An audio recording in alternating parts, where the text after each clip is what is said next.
guys, it's me Adishikoye again from Agile TV, and I've got a question for you. What's your views on prenuptial agreements? If you're married, have you got one? If not, why? And if you're not married yet but you plan to get married sometime, whenever, would you consider a prenuptial? You might be thinking that question is way out there, but when we take it back and look at it, we'll see that a prenuptial is about a contract, an agreement. And some people, whether right or wrong, feel that if you're going to have a trust relationship with somebody who you're going to spend your life with, then it shouldn't be about contract. It should be about you being transparent and open with each other and working with each other to create an outcome. So my question to you is, should that not also be the same with our projects and the clients that we're working to serve? If we look at the Agile Manifesto, we see that customer collaboration over contract negotiation is a third value. And for good reason. Because like we said, it makes sense to actually work with somebody and build a relationship whereby you're mutually benefiting from the outcome as opposed to writing things down. Now, there was a time obviously in life when word was the bond. You know, what somebody said you could stand by. And we know that, okay, in business, it can't always be like that. I'm not being naive here, and I'm not suggesting that you'd be either. Of course, we need some degree of contracts. But the question is, do we now use that as our stance that, well, I've got a contract and therefore this is how it's going to be? Or does it make sense for us to actually start building and nurturing those relationships and working collaboratively with our clients and customers? Let's face it, a contract is not always enough to protect you from, protect your interests or protect you from whatever situation is that you intended to protect yourself from in the first place.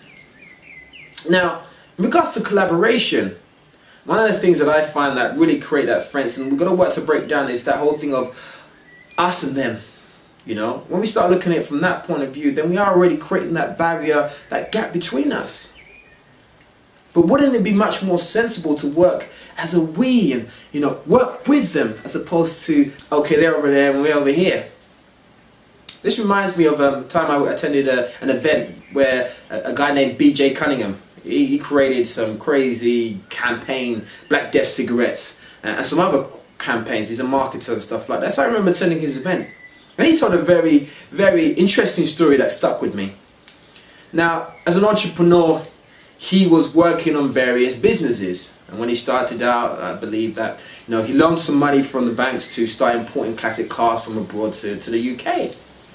And when he first started out, he had an overdraft system running, and whenever it was overdrawn, he used to get nasty letters from the bank saying, yeah, you owe us money, where's our money, we want our money and stuff. I think we've all experienced at some time in our life those type of letters. I know I have.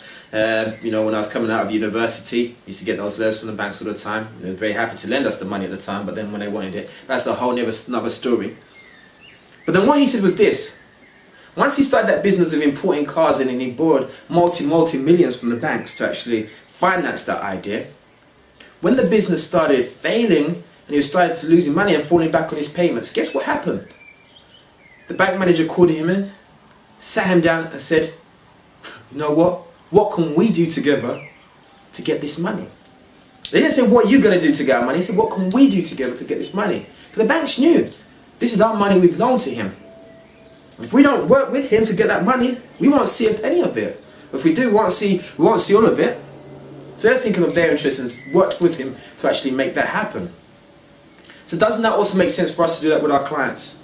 To work with them in a collaborative nature, rather than pushing stuff on them. Why don't we work with them? Yes, we have contracts in place, but we can work with them to create the outcome that they want. And that's where the collaboration part comes in. We discussed it in previous ones about not just relying on documentation and working with our clients to actually make sure that we provide them with valuable working software that can give them outcomes. There's something else that comes out of collaboration. When you work with somebody and you create that whole feeling of, okay, you're on my side, they have an affinity towards you. It builds rapport. They want to work with you a lot more. And in business, it costs significantly much less, 10 times less, to actually retain a customer than it is to go out and find a new customer. I know many businesses that are doing very well and very profitable just by servicing one customer. Because you know what they've done? They focus on building a relationship with that customer to the point that they will never look at any other vendor in regards to providing them with software. So We see there the benefits of collaboration. We see why it's important that we collaborate with our customers. And also, as you can see, it's important that we collaborate with the people around us, with our partners, with our children, with our friends. Because it's through collaboration, it's through working with other people that we're going to get the outcomes that we want. So that's just a thought I want to leave you with. How can you improve your collaborations? Are you collaborating with your customer already? And if not, how can you? How can you remove that tension so it becomes not about you and them, but it becomes about a collective we. Ali Shakoya, Agile TV, and as per usual, please feel free to leave your comments below, and I'll respond to each and every one of them. See you on the next side. Take care.